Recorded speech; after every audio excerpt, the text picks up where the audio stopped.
Hello students, आज मैं कक्षा 10वीं वाले विद्यार्थियों को विज्ञान सब्जेक्ट से बहुत सारे प्रश्न जो इम्पोर्टेंट है उनको मैं बताने वाला हूँ। किस तरीके से आपको पढ़ाई करना है और किस तरीके से ये जो प्रश्न है आपके एग्जाम में आपको देखने को मिलेगा, ये सारी चीज़ें जो है मैं आज आपको बताने वाला हूँ।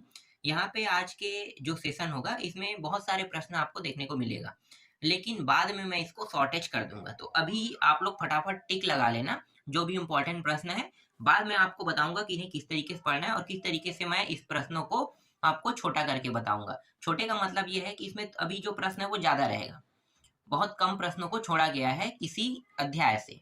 तो अगली बार जब मैं आपको बताऊंगा तो इम्पोर्टेंट वाला जो प्रश्न है, जैसे 2 नंबर से इनके आने का चांसेस ज्यादा है, 4 नंबर में ये है, 3 नंबर में ये है ना। जैसे कि आप लोगों को मैंने गणित में बता दिया है ना, गणित में मैंने आपको लाइव सेशन के द्वारा बता दिया हूँ कि देखो कौन कौन से प्रश्न कितने टाइप से और कैसे आएंगे। तो आप लोगों को ज्यादा प्रश्न गणित में अब आपको पढ़ने को नहीं, मतलब पढ़ना आपको नहीं पड़ेगा, है ना।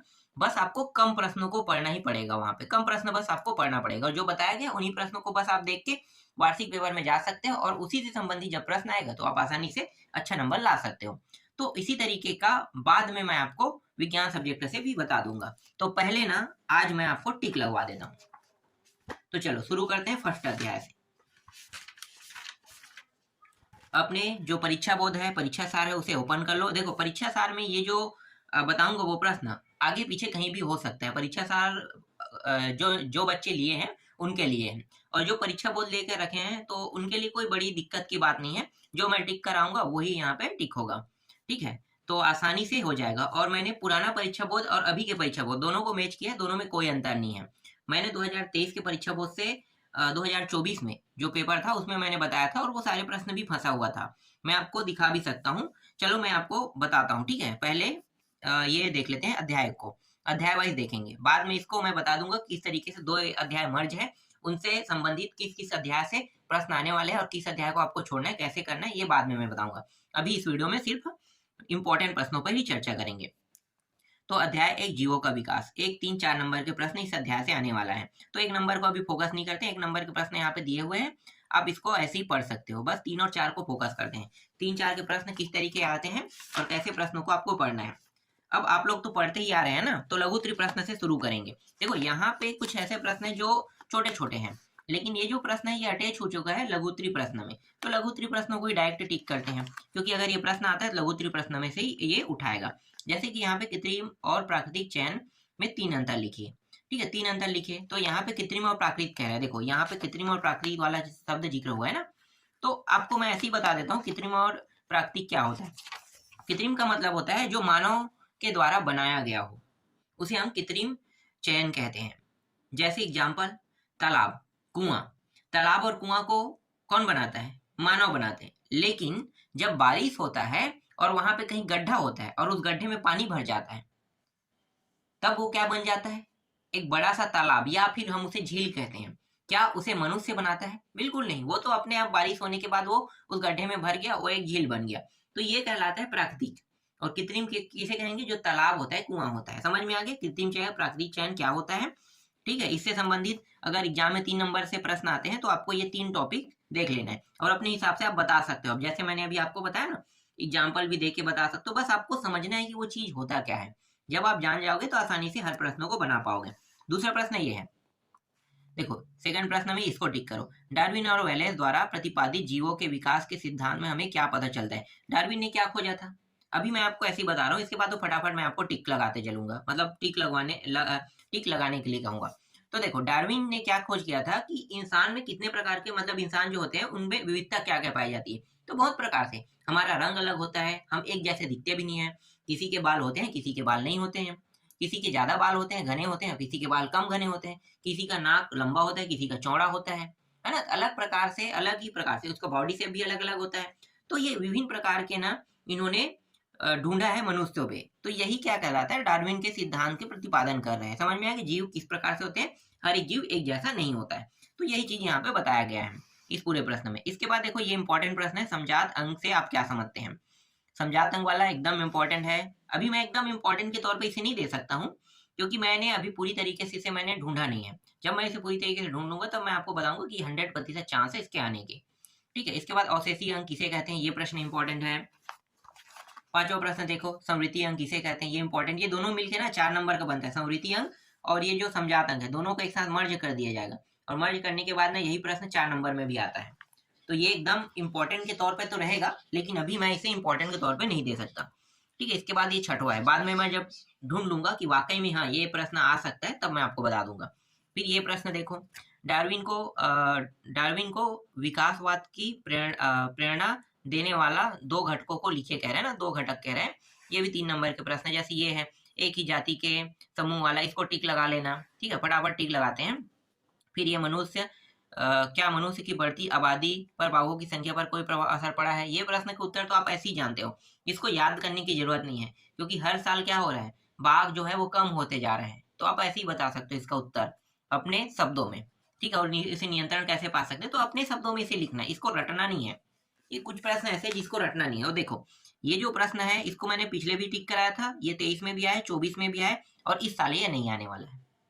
बस आपको लिए ये बड़ी दुख की बात है कि ये प्रश्न इस साल नहीं आने वाला है। क्यों मैं ऐसा कह रहा हूँ, इसलिए क्योंकि ये 2023 में भी आया, 24 में भी आया। तो जो हम लोग कहते हैं ना कोइंसिडेंस, वो कभी कभार एक आध बार होता है, हर बार नहीं होता है। तो ये बार बार रिपीट नहीं हो सकता। इस साल ये नहीं आएगा। 24 में अगर आ गया है वो प्रश्न, तो 24 वाले प्रश्न को आपको छोड़ देना है। 24 वाले सन के एक भी प्रश्नों को नहीं उठाना है। बहुत कम चांस है एक आध प्रश्न उठा ले, तो वो आपको अथवा में तो देखने को मिल ही जाएगा। तो भाई इसको छोड़ देना। 24 का आपको पढ़ना ही नहीं है प्रश्न को। 24 वाला प्रश्न कभी रिपीट नहीं होता है। जैसे ये प्रश्न है, लंबे टाइम से ये प्रश्न नहीं आया, 2019 के सेट में आया, तो ये आ सकता है ना। फिर यहाँ पे देखो 10वां प्रश्न, क्या डायनासोर के विलुप्त के लिए ये वाला है ना, तो ये डायनासोर संबंधित है। विलुप्ति के बारे में बताना है कि विकास के क्या कारण थे, ये सब चीज बताना है। तो भाई इसके बारे में आप लोगों ने पहले ही सुना है, इसका भी उत्तर आप लोगों से बन जाएगा। फिर है प्रजातिकरण किसे कहते हैं, देखेंगे इसको किसी लाइव सेशन में कि ये जो प्रश्न है इसको आप कैसे बना सकते हो। इसका उत्तर मैं अपने शब्दों में अगर मैं देता हूं तो आप लोग इसे किस तरीके से समझ सकते हो वो लाइव सेशन में पता चलेगा। अगर मेरे पास समय रहेगा तो मैं जरूर इसको लाइव सेशन में आपको बताऊंगा, और इसको जितना आसान हो सके उतना आसान भी करने की कोशिश भी करूंगा। ठीक है, इसके बाद देखो 12वां प्रश्न, जीव के विकास में आवास की क्या भूमिका है, ये प्रश्न है। फिर लघुत्तरी में देखो ये सब जो प्रश्न है अभी 3-3 नंबर का बता रहा हूँ। ठीक है, 3-3 नंबर के 3 प्रश्न और तीनों सेट में अलग अलग प्रश्न आएगा। जीवों के विकास के सिद्धांत के 4 बिंदुओं का वर्णन कीजिए। फिर यहाँ पे देखो दूसरा, भूण विज्ञान किस तरह से जैव विकास की क्रिया को प्रमाणित करने में सहायक है, संक्षेप में समझाइए, ये प्रश्न है। फिर यह जीवों के भौगोलिक वितरण से जैव विकास को प्रमाणित कीजिए। ठीक है, ये प्रश्न है। फिर यह अनुकूलन, ये आ चुका है, ये वापस नहीं आएगा, इसको भी मैंने टिक कराया था पुराने जो परीक्षा बोर्ड है उसमें, तो ये भी फंस चुका है, तो इसके भी आने के चांसेस अब नहीं है, इसको खत्म कर दो। ठीक है, ये नहीं आएगा। अनुकूलन व जीवाश्म क्या है ये छोड़ दो। ठीक है, इसको छोड़ देना है हमें। इसके बाद डायरेक्ट आते हैं 4 नंबर वाले में जो दीर्घोत्तरी प्रश्न है। दीर्घोत्तरी प्रश्न इस अध्याय से बहुत कम चांस है आने का 4 नंबर का। अभी तक मैंने आपको सिर्फ 3 नंबर का प्रश्न बताया, क्योंकि 2 अध्याय मिलके ये मर्ज होके इससे 3 और 4 के आएंगे, तो 3 नंबर का तो चलो इससे फिक्स हो गया, 4 नंबर का दूसरे अध्याय से आएगा। पर एक आध 2 प्रश्न देख लेते हैं जिसके संभावना हो सकता है ना। जैसे कि डार्विन के प्राकृतिक वर्णवाद को समझाइए कह रहे हैं, जिसमें अति उत्पाद क्षमता है, जीवन संघर्ष है, इसके बारे में थोड़ा थोड़ा आपको पढ़ लेना है, क्योंकि ये 4 नंबर में आएगा, तो आपको इतना ज्यादा नहीं लिखना है। यहाँ से सिर्फ और सिर्फ 25-25 शब्दों को उठाना है। आप इनको पढ़कर क्या समझ रहे हो, और इसी के बारे में जीवन का जैसे समर्थ का जीवन है ना, और जैसे वातावरण के प्रति अनुकूलन, इसके बारे में आप क्या जानते हो, बस उसी को तो बताना है, थोड़ा थोड़ा लिखना है। थोड़ा थोड़ा लिखने के बाद 4 पॉइंट में 4 नंबर आपको मिल जाएगा। जितना लंबा यहाँ पे आपको दिखाई दे उतना लंबा आपको याद करने की जरूरत नहीं है, छोटे पॉइंट के माध्यम से आप इसे बना सकते हो, और उसके हिसाब से नंबर के हिसाब से। फिर ये प्रश्न है जो 2017 में आया था, 4 नंबर का प्रश्न है, इसके चांसेस हो सकते हैं इस साल। और ये वही है समझाते हैं समृद्धि अंक के लक्षण वाले जो मैंने कहा था आपको मर्ज करके। ठीक है, ये भी 4 नंबर में आ सकते हैं, मैंने बताया था, ये वहीं पे है। तो यहाँ पे मैंने 2 ही प्रश्न आपको 4 नंबर में बता दिया है, और बाकी जो है 3 नंबर के कौन कौन से इंपॉर्टेंट है, कैसे बनाना है और कैसे याद करना है वो आप लोग देख लेना। फिर आते हैं अध्याय 2 पे। अध्याय 2 है, अध्याय 2 से 1, 2, 4 नंबर के प्रश्न, अम्ल, क्षार एवं लवण। ठीक है, इस अध्याय से देखते हैं 2 नंबर की 4 नंबर का आएगा। पहले हम लोग ये जान लेते हैं कि 2-2 नंबर के प्रश्न को कितने प्रश्न पढ़ने हैं। देखो 2 नंबर के प्रश्न में आपको सारे प्रश्न पढ़ने हैं। 2 नंबर के प्रश्न में हम छोड़ नहीं सकते, क्योंकि 2 नंबर के प्रश्न में ये किसी भी प्रश्न को उठा सकता है, और जरूरी नहीं कि रिपीट हो प्रश्न। ऐसे भी प्रश्नों को उठाते हैं जो कभी भी कोई भी सन में ना आया हो, ऐसे प्रश्नों को उठा देते हैं। तो यहीं पे हमारा सबसे बड़ा कंफ्यूजन होता है कि हम लोग कौन से प्रश्न को पढ़ें। तो परीक्षा बोर्ड में पहले ही प्रश्न दिया है और वो परीक्षा बोर्ड से ही उठाएगा, कहीं दूसरा से नहीं उठाएगा। जैसे परीक्षा बोर्ड है, परीक्षा सार है, तो वहां से वहां से उठाएगा ही उठाएगा। ठीक है, तो परीक्षा बोर्ड परीक्षा सार से उठा लेगा। तो परीक्षा बोर्ड परीक्षा सार में अगर आप देखते हो तो समझो कि 2 नंबर के सारे प्रश्न। देखो यहाँ पे पीएच मान है, पीएच मान के यहाँ पे परिभाषा दिया अलग तरीके से दिया और ये कठिन लग रहा है। तो आपको इसको मैं आपको बता देता हूँ, ठीक है, कि ये पीएच मान का परिभाषा क्या होता है। कई तरीके से हम लोग पीएच मान के परिभाषा को लिखते हैं। जैसे कि एक होता है हाइड्रोजन आयन। देखो पीएच मान जो है वो हमेशा एच के मान पर डिपेंड होता है। ठीक है, एच ये है हाइड्रोजन आयन, तो हमेशा हाइड्रोजन आयन के मान पर डिपेंड होता है। तो हम इसे कैसे कह सकते हैं, एक स्केल होगा, मैं आपको थोड़ा सा बताता हूँ। देखो ये हो गया इस तरीके से स्केल, ये 0 पॉइंट, ये माइनस कितने पॉइंट तक जाता है, 7 पॉइंट तक, है ना। नहीं, यहाँ पे 0 लिखो, ये होता है 7 पॉइंट। ठीक है, 0 से शुरुआत होके 7 पॉइंट, ये 1 सॉरी यार 1, ये -1 से इस तरीके से जाएगा और ये इधर ऊपर की ओर, ये कौन सा है, 6 है, 5 है, 4 है, 3 है, 2 है, 1 है। ठीक है, ये सभी के सभी है। ठीक है, इस तरीके से, और ये 14 पॉइंट तक होता है। ठीक, इस तरीके से। तो पीएच मान क्या प्रदर्शित करता है, ये हाइड्रोजन आयन के प्लस पॉइंट को प्रदर्शित करता है। तो हाइड्रोजन आयन के प्लस पॉइंट अगर ये इस साइड जाता है ना, पीछे साइड तो माइनस में, इस साइड प्लस में। तो यहाँ पे आपको क्या बताना है कि पीएच मान जो है वो हाइड्रोजन आयन के ऋणता के लघु गुणक होते हैं। हमेशा ऋणता की क्या बताना है, लघु गुणक होते हैं। ठीक, समझ में आ गया।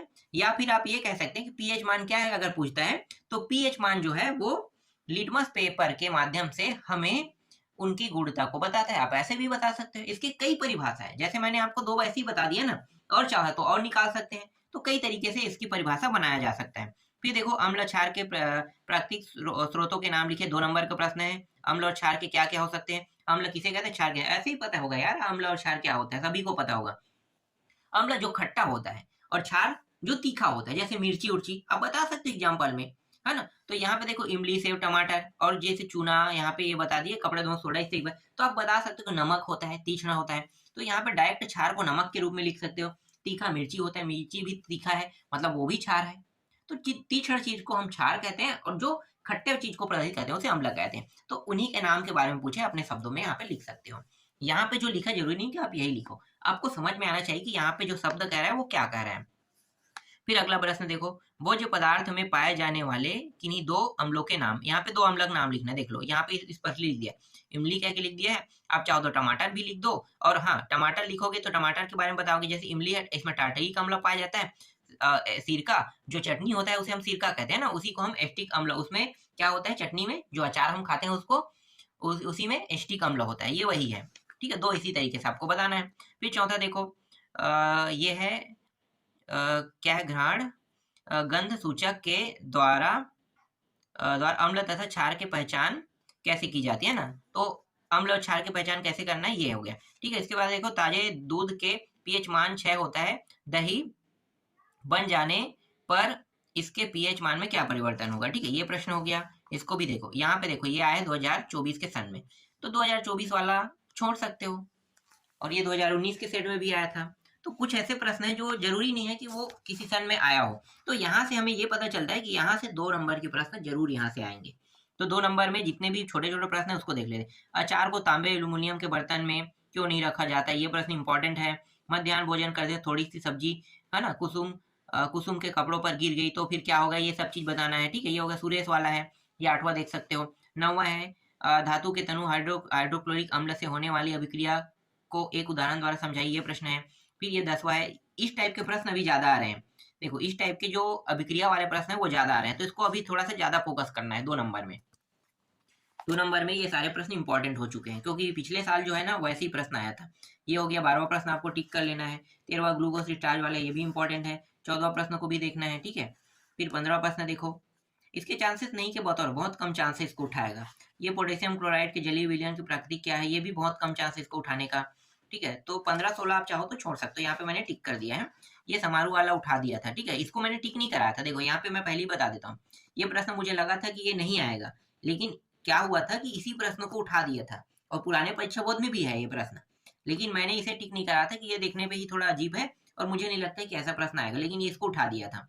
तो ऐसा ना हो कि जो हमने टिक कराया है और जिसको हम छोड़ रहे हैं गलती से अगर वही आ गया तो इसलिए 2 नंबर के प्रश्नों में कोई रिस्क नहीं लेने आप लोगों को नहीं लेना है ना। जो मैं टिक यहाँ पे करा रहा हूँ उनको आपको देखना है, क्योंकि गलती से ही यहाँ पे इस प्रश्न को मैंने छोड़ दिया था, और छोड़ने के बाद अब गलती से मैं नहीं कह सकता, मैंने इसे छोड़ दिया था, आएगा ही नहीं कह के, इस टाइप के प्रश्न अभी तक आया नहीं, इसे कह के छोड़ दिया था, और इसी प्रश्न को ये उठा दिया। तो इस टाइप के भी घटना हो सकता है, इसलिए 2 नंबर में हम लोग रिस्क नहीं लेंगे। ठीक है, 2 नंबर के जितने भी प्रश्न है सबको देखना है, छोटे छोटे प्रश्न है यहीं से उठाएगा, ये प्रश्न है और ये 19वां प्रश्न है, इसको भी टिक कर लेना। ठीक है, और 2 नंबर में क्या आ सकता है उसको देख लेते हैं। जैसे दो नंबर में है आध्यात्मिक ऑक्साइड की प्रकृति का अम्लीय होती है, उदाहरण दीजिए कह रहे हैं। ठीक है, इसके चांसेस कम रहेगा 2 नंबर में, ये प्रश्न जो है ये 2 नंबर में कम चांसेस रहेगा। जैसे ये है टिकेश्वरी वाला है, ये आया भी है, देखो इसको भी टिक कराया था मैंने, ये टिक भी है और ये आया भी था। ठीक है, और ये इस साल आ चुका है, जिसके आने के चांसेस फिर खत्म हो चुका है। फिर ये उदासीनीकरण अभिक्रिया किसे कहते हैं, इसको देख लेना। फिर यहाँ पे देखो ये भी टिक हुआ था, ये भी आया है। ठीक है, और ये आ चुका है, इसका मतलब ये भी छोड़ देना है, जो आया है उसको तो हटा ही देना है। तो 2 नंबर के प्रश्न यहाँ पे, एक मिनट, यहाँ पे कितने हैं, 4 नंबर में आया था। एक मिनट यार, यहाँ पे 4 नंबर को बता रहा हूँ क्या मैं। ठीक है, ये जो प्रश्न है उदासीनीकरण अभिक्रिया किसे कहते हैं, दो उदाहरण दीजिए कह रही है, 4 नंबर का प्रश्न है। ठीक है, ये अब आ सकता है तो 4 नंबर, 2 नंबर अब खत्म हो गया, 4 नंबर के प्रश्न है। 4 नंबर में ये इंपॉर्टेंट है जो 2023-24 में आ चुका है, इसको हटा दो अब। फिर ये 4 नंबर में ये भी इंपॉर्टेंट, देखो 4 टॉपिक है, इस तरीके दिया रहेगा। और ये जो क्या पूछ रहा है ना, अम्लीय तथा क्षारीय मूलक पहचानिए, करके आपको इसी तरीके से पहचानना है और बताना है कि कौन सा इसमें अम्लीय क्षारीय है। तो आपको इतना तो पता चल गया होगा कि हमेशा आगे के मान क्षारीय होते हैं और पीछे के अम्लीय होते हैं, बस इतना ही आपको ध्यान देना है। फिर इसके बाद देखो ये जो प्रश्न है, कुछ पदार्थों के पीएच मान निम्नलिखित है। तो पदार्थों के पीएच मान जैसे यहाँ पे इस तरीके से दिया रहेगा। ठीक है, और आपको क्या बताना है, पीएच मान को लिखना है। तो सभी के पीएच मान जैसे यहाँ पे दिया है, यही प्रश्न उठा देगा और यहाँ पे और कुछ ऐड कर सकता है, जैसे सिरका का कह सकता है ना, नींबू का तो दिया हुआ है। और जो अम्लीय वर्षा है उसके बारे में पूछ सकता है, अम्लीय वर्षा का पीएच मान कितना होता है, तो 5.5 होता है, वो चीज आप बता सकते हो। सिरका की भी वही होता है और अम्लीय वर्षा का भी वही 5.5 होता है। जब अम्लीय वर्षा होता है तो वो जो है एक प्रकार से एसिड का काम करता है, और जो अम्लीय वर्षा होता है वो जब संगमरमर में पड़ता है तो संगमरमर की जो कलर है वो फीका होने लगता है। तो इसीलिए जो आगरा का ताजमहल है ना, उसको हर साल रिनोवेट करना पड़ता है, उसे साफ सफाई करके उसे चमकदार वापस बनाना पड़ता है। इसके बाद 4 नंबर में ये प्रश्न भी इम्पोर्टेंट है। ठीक है, तीसरे को भी टिक कर लो, चौथे को भी, इसको भी टिक कर लो, ये इम्पोर्टेंट प्रश्न है। बाद में मैं बता दूंगा 4 नंबर वाले में कौन सा पढ़ना है, कितने प्रश्नों को छोड़ना है वो मैं बाद में बताऊंगा, अभी टिक कर लो।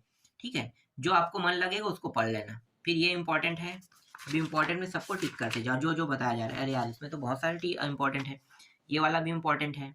ठीक है, और ये अंतिम प्रश्न, 2 प्रश्न और है, ये प्रश्न भी इंपॉर्टेंट है और ये भी है। टोटल 4 प्रश्न दिए, चारों यहाँ पे इंपॉर्टेंट निकल गया। इसके बाद देखो अध्याय 3 पे आते हैं। अध्याय 3 में उष्मा और तापमान है, 1, 2, 3 नंबर के प्रश्न आएगा। 4 नंबर के इस अध्याय से कोई भी प्रश्न नहीं आएगा, तो हम लोग क्या करेंगे, जो 2 और 3 नंबर के उसी हिसाब से प्रश्नों को देखेंगे।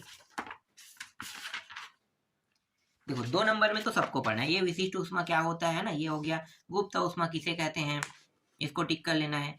गैस से भरा गुब्बारा आग के पास लाने से फूट जाता है, ये इसके आने के चांसेस बहुत ज्यादा है। ये 2018 में आया, लेकिन मैं आपको कह रहा हूँ कि ये इस साल आ सकता है। मोस्ट टाइमली प्रश्न, मतलब मोस्ट आईएमपी प्रश्न है ये।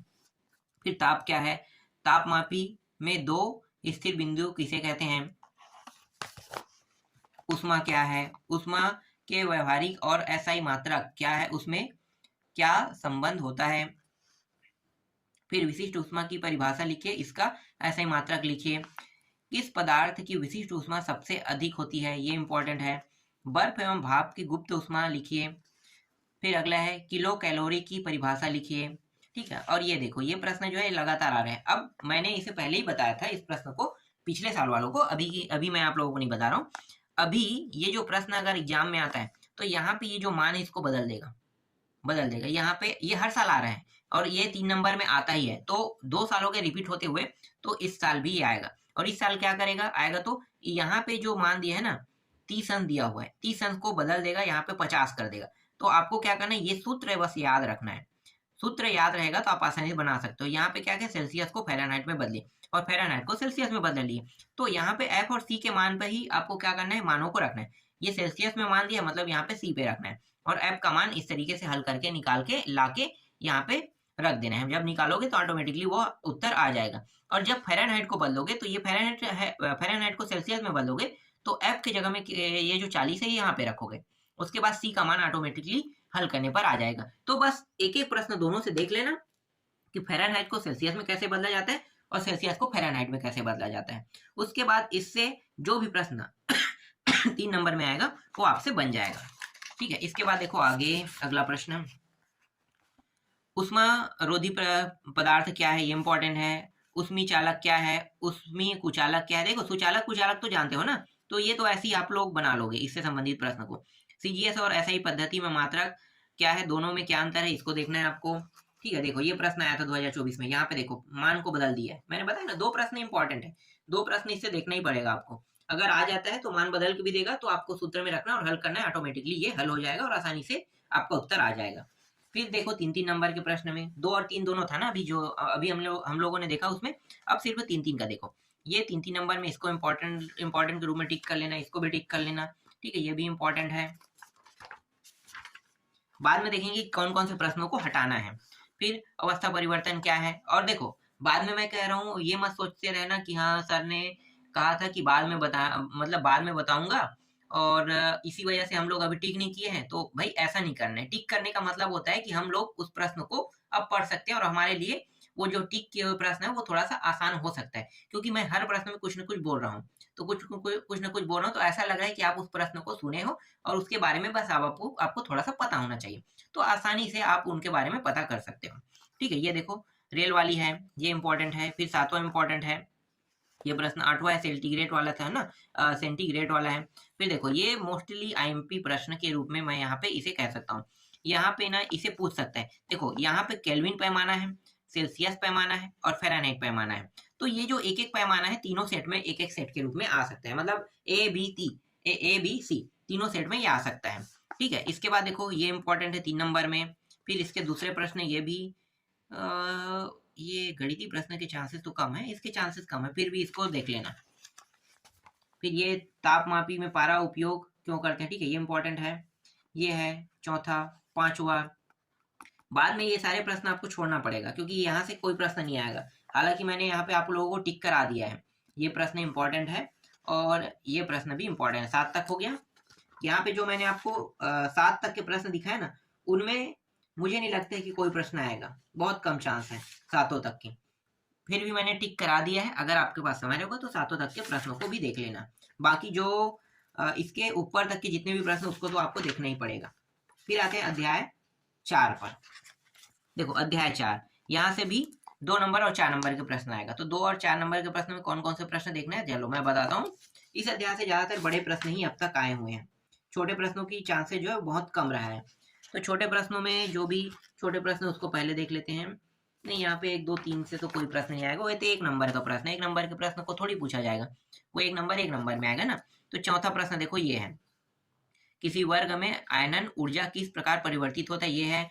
ठीक है, ये प्रश्न छोटा है, ये प्रश्न छोटा है, 5वां छोटा है, इसको मत देखो। इसके बाद ये 6वां प्रश्न को टिक कर लेना, फिर 7वां प्रश्न को टिक कर लेना, फिर 8वां को छोड़ देना, ठीक है छोटा है।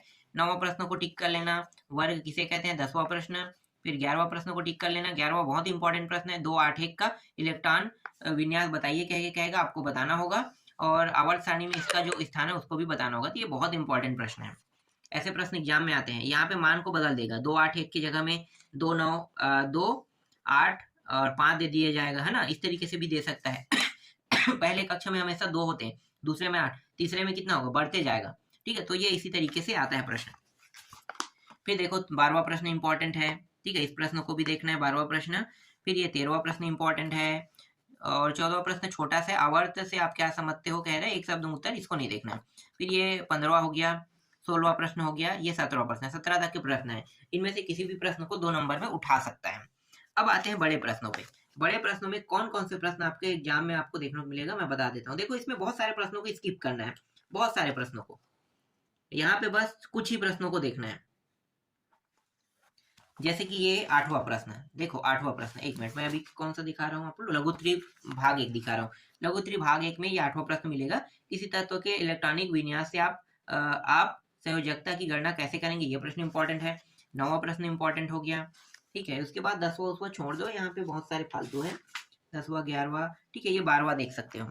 12वां प्रश्न, ये 2 नंबर का प्रश्न है ना, कई प्रश्न ऐसे जो 2 नंबर के यहीं पे ऐड कर दिए हैं, ये भी 2 नंबर का प्रश्न है। फिर ये 4 नंबर का प्रश्न है, एक तो परमाणु क्रमांक 2022 में आया है, ये 4 नंबर का प्रश्न है। फिर 4 नंबर में ये भी प्रश्न 4 नंबर का है, ठीक है। और ये देखो यहाँ पे 16 जो प्रश्न 2 8 यहाँ पे 7 दे दिया है, जैसे 2 नंबर का प्रश्न था ना वैसे ही है ना ये भी प्रश्न। तो इस प्रश्न को भी देखना है, ये 4 नंबर का प्रश्न है। फिर 4 नंबर में ये वाला प्रश्न भी 4 नंबर का है, ये वाला भी 4 नंबर का है। 2022 में ये 2 नंबर में आया था, क्या कि बता रहा है यहाँ पे, पर ये 4 नंबर के प्रश्न है। फिर अक्री गैस, देखो यहाँ पे मैंने टिक तो नहीं किया है, लेकिन ये प्रश्न चलो छोड़ो, इसको नहीं देखना है, इतना इंपॉर्टेंट नहीं है। फिर इलेक्ट्रॉन बद्धिता की ऋणता 2 नंबर के लायक ही ये प्रश्न है, 2 नंबर, उससे ज्यादा का नहीं है। 2 नंबर में ये भी प्रश्न 2 नंबर का है, ठीक है। इसके बाद यहाँ पे देखो 2 नंबर 4 नंबर दोनों को एक साथ यहाँ पे मर्ज कर दिया है, 2 को अलग रखना चाहिए, 4 को अलग रखना चाहिए था इन लोगों को, लेकिन ये जो परीक्षा बोध बनाने वाले हैं ना वो 2 और 4 को मर्ज करिए, ये 4 नंबर का प्रश्न है, ठीक है। ये देख सकते हो, ये 5वां प्रश्न है, ये कौन सा भाग है, लघुत्तरी भाग 2 है। फिर ये भी 4 नंबर का प्रश्न है। और इसके बाद दीर्घोत्तरी पे डायरेक्ट आते हैं, ठीक है। 6, हाँ दीर्घोत्तरी पे आ जाओ। ये है 4 नंबर के प्रश्न, ये पहले बहुत आता था, बहुत ही आता था, पर यहाँ पे जो टॉपिक दिया है इसको बदल के देते हैं, ठीक है। तो ये भी 4 नंबर का प्रश्न है, और इसमें देखो ज्यादा कुछ नहीं पूछा है, छोटा छोटा टॉपिक है। और फिर मेनलिफ वाला ये इंपॉर्टेंट 4 नंबर में। और कौन सा है भाई, इसमें 6 प्रश्न है, 6 इंपॉर्टेंट है। तीसरा इंपॉर्टेंट है, चौथा इंपॉर्टेंट है, और 5वां इंपॉर्टेंट है, और ये 6वां प्रश्न भी इंपॉर्टेंट है। बाद में तो मैं इसको, ये जो भी प्रश्न इंपॉर्टेंट नहीं रहेगा उसको मैं इरेज कर दूंगा, अभी आपको देखना ही होगा इन सारे प्रश्नों को। बाद में मैं बहुत सारे प्रश्नों को इरेज कर दूंगा, यहाँ से हटा दूंगा, और मैं बताऊंगा कि यही प्रश्न बस आपको अब देखना है, ठीक है। तो देखो ये अध्याय 5 है, 1 और 2 नंबर के, सिर्फ 2 नंबर के प्रश्नों को फोकस करना है यहाँ पे। तो ये अध्याय 5 हमारा पर्यावरण परिस्थिति तंत्र में ऊर्जा प्रवाह। चलो देखो इससे कौन कौन से अध्याय इंपॉर्टेंट है, मतलब अध्याय में कौन कौन से प्रश्न इंपॉर्टेंट है। देखो जीवों के विभिन्न आवास वाले है ना, ये एक दूसरा प्रश्न इंपॉर्टेंट है। तीसरा है जीवमंडल किसे कहते हैं, चौथा प्रश्न है। 5वां प्रश्न है, फटाफट इसको टिक करा दें। 6वां प्रश्न है, 7वां, 8वां, ठीक है। 8वां के बाद 9वां, 10वां, 11वां, 12वां, 13वां, ठीक है। ये 14वां प्रश्न भी इंपॉर्टेंट है, फटाफट इसको टिक करते जाओ। फिर ये 15वां प्रश्न, 16वां प्रश्न। इसके बाद छोटे छोटे कुछ प्रश्न है, जैसे कि ये प्रश्न है 2 नंबर वाला है ना। इसके बाद 2 नंबर में और आने के चांस है, जैव विविधता वाला है, बहुत बड़ा इसका परिभाषा दिया, आपको छोटा ही करना है इसको। ये हो गया, और ये भी बहुत बड़ा है, ये भी छोटा करना है। ऐसे प्रश्न अब एग्जाम में नहीं आते हैं, ये बंद हो चुका है, ठीक है। इतना ही है। और उसके बाद यहाँ पे देखो ये उत्पादक उपभोक्ता घटक से भी संबंधित प्रश्न तीनों सेट में पूछ सकता है, तो ये भी मोस्ट टाइमली प्रश्न है ना, मोस्ट टाइमली प्रश्न है। इसके बाद देखो अध्याय 6 को देखो, विद्युत धारा और धारा परिपथ में 3-5 के प्रश्न आने वाले हैं। 3-5 में कौन कौन से प्रश्न देखना है, तो छोटे प्रश्न को तो देखना ही नहीं है, जो 3 नंबर के लायक हो वैसे ही प्रश्नों को बस देखना है हमें। तो 3 नंबर के लायक, जैसे कि ये 6वां है, विद्युत धारा के उसमें प्रभाव से आप क्या समझते हैं। फिर ये घर वाला है ना, घर, ये 7वां है, लघुत्तरी प्रश्न क्रमांक से ये विभव किसे कैसे मात्रक बताइए, क्या ये भी 3 नंबर का है, ये भी 3 नंबर का है। फिर ये 10वां प्रश्न भी 3 नंबर का है। फिर यहाँ पे लघुत्तरी भाग 1 में देखो, ये जो प्रश्न है ये 2024 में आ चुका है और गणितीय प्रश्न है। इसका मतलब ये है कि ये 5 नंबर का प्रश्न था और 5 नंबर में आए, और ये दोबारा नहीं आएगा, ठीक है। नहीं, 3 नंबर में आया था, एबीसी तीनों सेट में दे दिया, कह रहे हैं क्या, नहीं यार ऐसा तो हो नहीं सकता, ये अथवा में आया होगा। एक प्रश्न ये होगा 5 नंबर में, और ये 5 नंबर में ये आया था, तो इस साल ये प्रश्न नहीं आएगा, ठीक है। इसके जगह दूसरा प्रश्न देखेंगे। हाँ लेकिन एक चीज मैं बता देता हूँ, गणितीय प्रश्न इस साल आया, मतलब पिछले साल आया था, तो इस साल भी गणितीय प्रश्न आने के चांसेस है। अब इसमें दिया नहीं है वो गणितीय प्रश्न, ये थोड़ा दिक्कत है। 4 नंबर में 5 नंबर में बता तो दूंगा, लेकिन 5 नंबर में गणितीय प्रश्न आएगा, और कौन से प्रश्न आएगा ये नहीं बता सकता मैं। यहाँ पे ये फ्यूज वाला है, ये इंपॉर्टेंट है। देखो यहाँ पे गणितीय प्रश्न है, जरूरी नहीं है कि ये जो दिया है वही आए, इसके चांसेस बहुत कम हो जाता है। ये भी गणितीय प्रश्न है, ये भी गणितीय प्रश्न है। अच्छा हो कि ये जो मैं बता रहा हूँ वही गणितीय प्रश्न आ जाए, तो आप लोगों के लिए बेनिफिट हो सकता है, ठीक है। इसके बाद 7वां प्रश्न देखो, ये 8वां हो गया, ठीक है, 8वां प्रश्न, और ये 9वां प्रश्न। ये 3-3 नंबर के प्रश्न है, ठीक है। छोटे प्रश्न 3-3 का होता है। अभी हम लोग 4 नंबर में अभी एंट्री नहीं किए हैं। 4 नंबर का प्रश्न ये है, देखो ये 10वां प्रश्न जो है 4 नंबर का है, तो 4 नंबर के प्रश्न में इसको देख लेना। 11वां प्रश्न 4 नंबर का प्रश्न है, तो इसमें 4 और 3 दोनों के ऐड है, तो 4-3 7 नंबर, तो 7 नंबर के लिए आपको बहुत सारे प्रश्नों को पढ़ना पड़ेगा। फिर ये प्रश्न है 3 नंबर में, 3 नंबर में ये प्रश्न है। फिर 4 नंबर में मैं बता देता हूँ, डायरेक्ट आते हैं लघुत्तरी दूसरा में आते हैं, लघुत्तरी भाग 2 में ये तीसरे प्रश्न को देखना है, चौथे प्रश्न को देखना है, 5वां प्रश्न है, अभी तो बंद हो गया है ऐसा प्रश्न आना। इसके बाद 6वां प्रश्न को देखना है, 6वां प्रत्यावर्ती और दिष्ट धारा में अंतर, हाँ हो गया है। और कौन सा है, दीर्घोत्तरी से पहला, एक को तो छोड़ दो, नहीं यार एक को नहीं छोड़ सकते, अभी जो टॉपिक चेंज हुआ है इसमें ऐसे ही तो प्रश्न आ रहे हैं, थोड़ा सा अगर बदलाव किया जाएगा तो ये प्रश्न दीर्घोत्तरी प्रश्न क्रमांक 1 आ सकता है। 2 को देख लेते हैं, 2 ओम का वाला है ना, ओम के नियम से ये इंपॉर्टेंट है। तीसरा को छोड़ देते हैं, तीसरा जो है थोड़ा अलग लग रहा है, छोड़ दो इसको। 5 नंबर में ये प्रश्न देख सकते हैं, ठीक है ये इंपॉर्टेंट है। 6 नंबर नहीं, 5 नंबर का 6वां प्रश्न, 7वां, ये सब इंपॉर्टेंट नहीं है, इसको भी छोड़ दो, डायरेक्ट 9वां में आ जाओ। 9वां प्रश्न, ये प्रश्न इंपॉर्टेंट है, ठीक है ये भी 2024 में आ चुका है, तो इसके भी आने के चांसेस कितना हो गया, 0 हो गया, मतलब हटा दो इसको, समझो अभी इस साल भाई। फिर 7वां प्रश्न, 7वां अध्याय देखो फटाफट, ये भी एक अध्याय है, उसको भी देख लेते हैं। इस अध्याय से 2 नंबर, 4 नंबर और 6 नंबर के प्रश्न आएगा। एक काम करते हैं, यहीं पे मैं आज वीडियो को स्टॉप कर देता हूँ, बाकी जो बचे हैं उनको मैं आपको नेक्स्ट वीडियो में बताऊंगा, ठीक है, क्योंकि मुझे भी कहीं जाना है और मुझे भी अभी कहीं जाना है और समय हो गया है, इसलिए मैं आज यहीं पे इसे कंप्लीट करता हूँ, ठीक है। आगे जो बचा हुआ प्रश्न है, बचा हुआ अध्याय का हो, वो मैं आपको नेक्स्ट वीडियो में बताऊंगा।